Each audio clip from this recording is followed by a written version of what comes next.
কিছু পথ শুধু গন্তব্যে পৌঁছানোর জন্য না, কিছু পথ পুরনো আমিকে আবার খুঁজে পাওয়ার জন্য। ধান ক্ষেতের গন্ধ, খালবিলের শান্ত জল, পাশে বয়ে চলা নদী, এই পথে হারিয়ে যাওয়া, আবার এই পথেই নিজেকে খুঁজে পাওয়া। চায়ের গন্ধে, ভেজা হাওয়ায় মনে পড়ে যায় সেই মঞ্চ, সেই আলো, সেই সংলাপগুলো। সবুজ নরম পথ থেকে ধীরে ধীরে শহরের কোলাহলে কলকাতা আমাকে স্বাগত জানায় তার উঁচু অট্টালিকা আর আলোয়। ভাবছো এত কাব্য করছি কেন?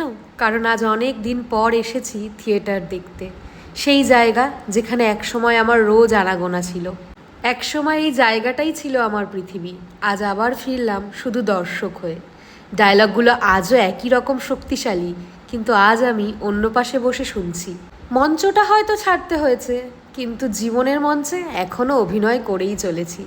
গেছিলাম নাটক দেখতে, কৌশিক করের এবার খলনায়কের পালা। নতুন নাটক মঞ্চস্থ হয়েছে প্রথম দিন। বেশ ভালোই ভিড় হয়েছিল। বেশ একটা অন্য রকম সন্ধে কাটালাম। পরিচালককে অসংখ্য ধন্যবাদ আমন্ত্রণ জানানোর জন্য। সময়ের সাথে সাথে জীবন তো বদলে যায়, কিন্তু জানো তো, কিছু ভালোবাসা কখনো বদলায় না। সেগুলো মনের কোণে ঘাপটি মেরে চুপটি করে বসে থাকে, একটু উস্কানি পেলেই জ্বলে ওঠে। আমারও ঠিক এরকমই একটা দিন ছিল। মনে মনে কত রঙিন স্বপ্ন দেখলাম। হয়তো কখনো আবার সময় সুযোগ পেলে ফিরবো এই মঞ্চে। এ ভালোবাসা আমার সারা জীবন থাকবে।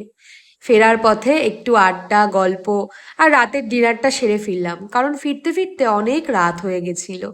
রাতের কলকাতার একটা আলাদা সৌন্দর্য আছে, আলো আর শহরের নীরব কোলাহল।